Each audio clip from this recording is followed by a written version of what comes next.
हमारे offline exam ही लिए जाए।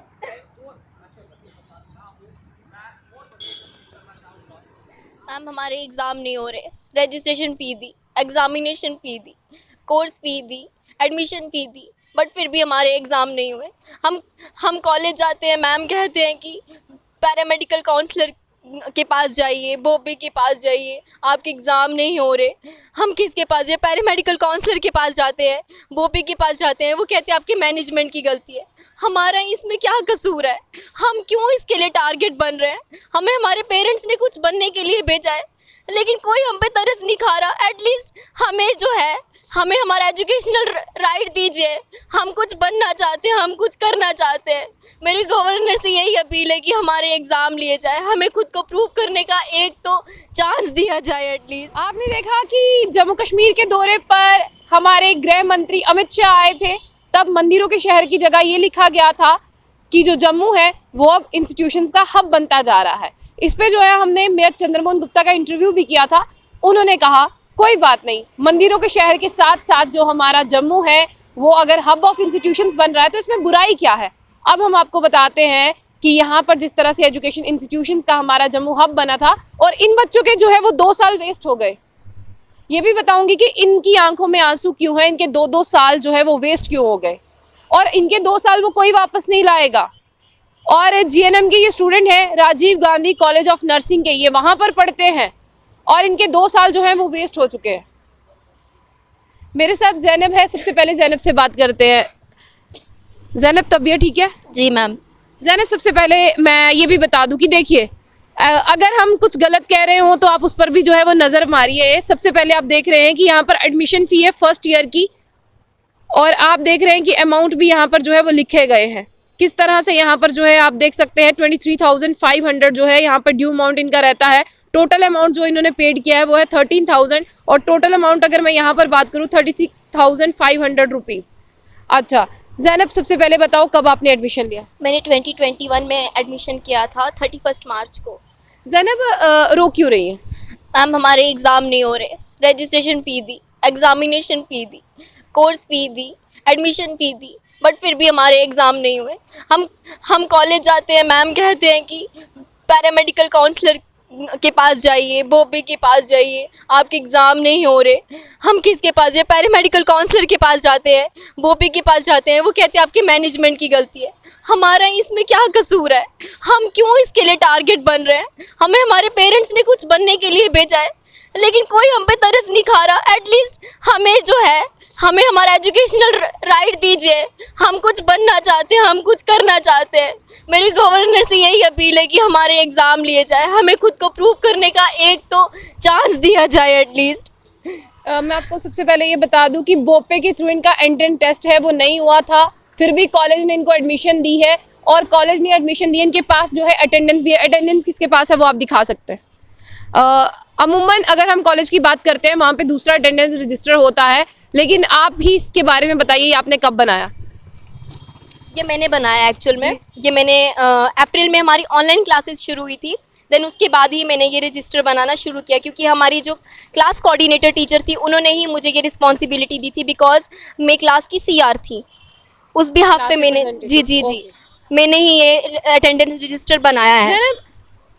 आपको कब पता चला आपके एग्ज़ाम नहीं होंगे? मेरे को 10 to 15 जब हमारी एग्ज़ाम की डेट शीट आई, हमें एग्ज़ाम के एक दिन पहले शाम को पता चलता कि हमारे एग्ज़ाम नहीं होंगे।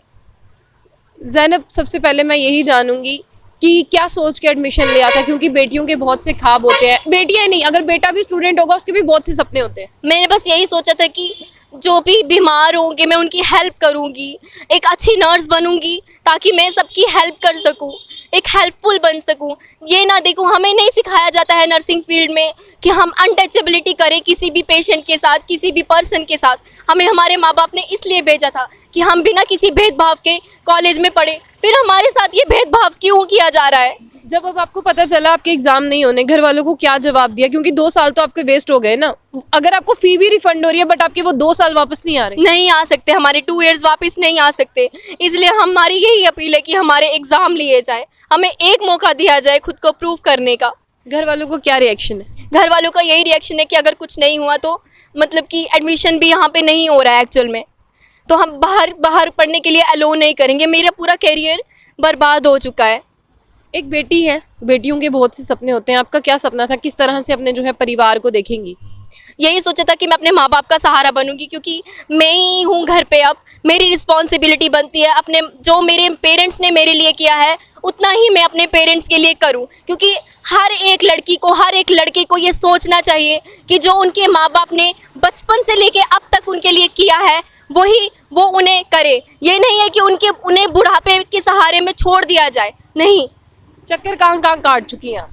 हम हर जगह काट चुके हैं। कॉलेज की कम से कम भी हम 200-300 चक्कर तो काट चुके हैं। उसके बाद हम बोपी ऑफिस भी गए हैं, पैरामेडिकल काउंसलर के पास भी गए हैं। आपका एग्जाम था, आपके रोल नंबर्स नहीं आए? नहीं। क्या कहा गया रोल नंबर्स के लिए? कहा कि आपके एग्जाम जो है मार्च में कंडक्ट करवाएंगे, ये सिर्फ बोपी की एग्जाम होंगे। आपका नाम क्या है बेटा? मेरा नाम वीना कुमारी है और मैं वीना, ठीक है, आप मुझे बताइए कि जब आपके एग्जाम नहीं हुए आपको कितने दिन पहले पता चला? मैम हमें तो एग्ज़ाम से एक दिन पहले पता लगा कि हमारे एग्ज़ाम नहीं होंगे। मैम ने हमसे यही कहा था, क्योंकि हमारे फॉर्म फिल हुए थे, एग्जामिनेशन फॉर्म फिल हुए थे, और तब साथ में ही हमारे रजिस्ट्रेशन के फॉर्म भी फिल हुए थे। एग्जामिनेशन की भी मैं बता दूं, ये रिसिप्ट है जहाँ पे इन बच्चों की जो है एग्जामिनेशन के भी जो है वो पैसे यहाँ पर काटे गए हैं। तो आप देख सकते हैं 1010 रुपये यहाँ पर जो काट कर जो टोटल अमाउंट है इनका 2020 रुपये जो है बनता है यहाँ पर। अच्छा, तो क्या कहा गया आपको, कब देंगे रोल नंबर? मैम ने कहा कि आप तैयारी करो, पढ़ो, आपके एग्ज़ाम होने ही होने हैं। लेकिन जब एग्ज़ाम के एक दिन पहले मैम ने हमें ये कहा कि आपके एग्ज़ाम नहीं होंगे, क्योंकि आप बोपे के थ्रू नहीं आए हो। बोपे का जो एक बच्चा आया था बस उसका ही एग्ज़ाम होगा। तो हमने पूछा हमारे एग्ज़ाम कब होंगे, तो मैम बोलते आपके हम स्पेशल एग्ज़ाम कंडक्ट करवाएंगे, और वो भी मार्च में।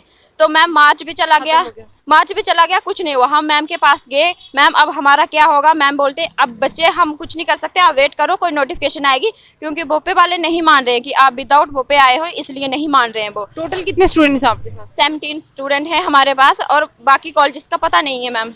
आपको बाकी कॉलेजेस का पता नहीं मैम, अभी बाकी कॉलेजेस वाले हमें क्यों बताएंगे कि हमारे कॉलेज के भी बच्चे तो हैं? जो 2 साल आपके वेस्ट हो गए वो? मैम वही तो सवाल है, हमारे जो 2 साल वेस्ट हो गए वो उससे हम किसको बोलें? कोई भी अपने सिर पे जिम्मेदारी लेने को तैयार ही नहीं है। भोपे वाले बोलते हैं ये आपके कॉलेज की गलती है, कॉलेज वाले बोलते हैं भोपे की गलती है, आपकी काउंसलर की गलती है। मैम हम सबके पास होके आ गए, कोई भी अपने सिर पे बात लेने को तैयार नहीं। लेकिन मैम हमें ये बताया जाए कि हमारी क्या गलती थी इसमें। फी रिफंड कर रहे हैं वो चलेगा? नहीं मैम, हमें फी रिफंड करेंगे लेकिन पैसे मिलेंगे ना हमें। हमारे वो जो 2 साल गए हैं वो कौन वापस करेगा? पैसों से हमारे 2 साल वापस तो नहीं आएंगे ना। हम उसका किसको बोलें कि हमारे 2 साल रिफंड करो? जो हमने इतना टाइम दिया कॉलेज को, रेंट पे रह के हम यहाँ पे पढ़ाई कर रहे थे। तो ज़ैनब, कॉलेज वाले कह रहे थे जिस तरह से कि फ़ी वापस दे दी जाती है, तो तब आप सेटिस्फाइड हैं? नहीं, हमें फ़ी नहीं चाहिए, हमें हमारे सिर्फ और सिर्फ एग्ज़ाम चाहिए। हमें सिर्फ एग्ज़ाम चाहिए, हमारी रजिस्ट्रेशन होनी चाहिए। ये मेरी बोपे की एग्जामिनर कंट्रोलर से भी ये दरख्वास्त है, और मेरी पैरामेडिकल काउंसलर के डॉक्टर संदीप सर से भी मेरी ये दरख्वास्त है, और हमारे गवर्नर साहब जो हैं मनोज सिन्हा से भी मेरी ये दरख्वास्त है कि प्लीज़ हमारे एग्ज़ाम कंडक्ट करवा दिए जाए। क्या नाम है आपका? मेरा नाम है रोशन। क्या है? रोशन। रोशन, क्या कहना चाहेंगे? 2 साल जिंदगी के बर्बाद, 2 साल बहुत मायने रखते हैं। हम यही कहना चाहेंगे कि मैम हमारे एग्ज़ाम ही लिए जाएं। वो 2 साल हमारे वेस्ट हुए हैं, वो वापस नहीं आ सकते, इसलिए हमारे एग्ज़ाम जल्दी से जल्दी ली जाए। तो आपके कॉलेज वाले आपकी जिम्मेदारी क्यों नहीं ले रहे? मैम हमारी आप तो जिम्मेदारी, वहाँ गए हैं ना, पढ़े हैं, आपके पास अटेंडेंस है। हम यही बोलते हैं कि हम आपकी एग्ज़ाम बोपी के रिलेटेड फॉर्म नहीं था, अब 3 साल की जगह आपका 1 साल वेस्ट हो रहा है, तो आप ऐसा करो कि नया फॉर्म लगा के बच्चों के साथ फिर से बैठ जाओ आके हमारे कॉलेज में। दोबारा से आप बैठ जाए नए बच्चों के साथ, तो क्या मंजूर है आपको? नो मैम, हमारे 2 साल वेस्ट हुए हैं, तो हम चाहते हैं हमारे एग्ज़ाम लिए जाएँ। हमारा 2 साल अगर वेस्ट हुए हमारे, हम 2 साल में पहले आगे जाके क्या करेंगे? चलिए, अब आखिर में कुछ कहना है आप सबको? हमारी बस यही अपील है कि हमारे एग्ज़ाम लिए जाए। हम न्यू सेशन के साथ नहीं बैठेंगे, हम अपना टाइम वेस्ट नहीं करेंगे। और मैम जो 2 साल हमारे गए हैं वो हम न्यू सेशन के साथ बैठ के क्या करेंगे? हमें बताएं। आपने तो वो पढ़ लिया है ना? मैम हमें वो पढ़ लिया है, लेकिन हमारे वो एग्जाम नहीं हुए ना, हम फिर से हमें वही पढ़ाया जा रहा है। हमें ये बोला जाता है, हम एग्जामिनर काउंसलर के उस कंट्रोलर के पास गए थे, वो बोलते हैं बच्चे आप पीछे वाला छोड़ दो, अपना जो 2 साल गए वो जाने दो, आप बस न्यू हम फॉर्म रिलीज कर रहे हैं। 2 सालों पे मिट्टी डालो। जी, वो बोल रहे हैं। नहीं मैम, अगर हम उनको बोलेंगे वो अपनी 2 साल के लिए जो चेयर उन्होंने, उनके पास जो चेयर है वो अपनी 2 साल के लिए वो छोड़ दें, वो छोड़ सकते हैं क्या? वो हमें ये बोलते हैं कि आप अपने 2 साल छोड़ दो।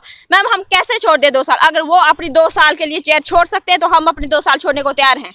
ऐसा आपको कहते हैं कि आप 2 साल भूल जाओ? जी बिल्कुल कहते हैं, बिल्कुल कहते हैं, बिल्कुल उन्होंने हमसे कहा है कि आप पीछे का छोड़ दीजिए, आप आगे फोकस कीजिए। बोपे के फॉर्म लग रहे हैं, 27 अप्रैल को बोपे के फॉर्म लग रहे हैं, सितंबर में काउंसलिंग होगी 2022 में, देन मार्च में नेक्स्ट सेशन बैठेगा 2023 में। आप यकीन करेंगे कि हमारे 3 साल ज़ाया हो गए? हम क्या करेंगे? हमारे एग्ज़ाम लिए जाएं, हमें नहीं पता। हम अपने 2 साल वेस्ट नहीं करेंगे, हमें इंडिपेंडेंट बनने का सपना देख के कहाँ पर पहुंच गई है? बिल्कुल ज़ीरो पे। एक होता है इंसान हाई लेवल से सीधा नीचे गिरता है ना, बिल्कुल वैसा हो गया हमारे साथ। हम अब ज़्यादा अपना टाइम वेस्ट नहीं करेंगे, हमें बस हमारे एग्ज़ाम होने चाहिए। जो भी स्टूडेंट्स थे इन्होंने आपको बता दिया साफ तौर पर, ये जो है ये इंडिपेंडेंट बनने निकले थे। और कोई भी बच्चा अगर पढ़ता है तो वो अपने पैरों पे स्टैंड होने के लिए पढ़ता है। और ये किस कदर का एडमिनिस्ट्रेशन है जो कहता है अपने 2 सालों पर मिट्टी डालो। कोई भी बच्चा अगर स्कूल में जाता है, जिस तरह से वो, अगर हम बात करें फर्स्ट सेकंड थर्ड तक पहुंचने के लिए, यानी उसके 3 साल वेस्ट हो गए, तो क्या उस बच्चे का 3 साल का, जिस तरह से इनको कहा जा रहा है कि अब आप नेक्स्ट सेशन के साथ शुरू कीजिए, तो इतना ज़्यादा टाइम वेस्ट हो गया, उसकी जिम्मेदारी कौन लेगा और उसका जवाब कौन देगा? तो आप अपने सुझाव जो है वो कमेंट बॉक्स में ज़रूर दीजिए। और अगर वो बच्चे देख रहे हैं जो इनके साथ है, तो वो भी इनके साथ आके जो है शामिल हो जाइए, क्योंकि ये भी आपकी आवाज़ ही उठा रहे हैं। तो ऐसी और भी अपडेट्स के लिए देखते रहिए जंग बुलेटिन। आशिया खान के साथ, अल्लाह हाफिज़।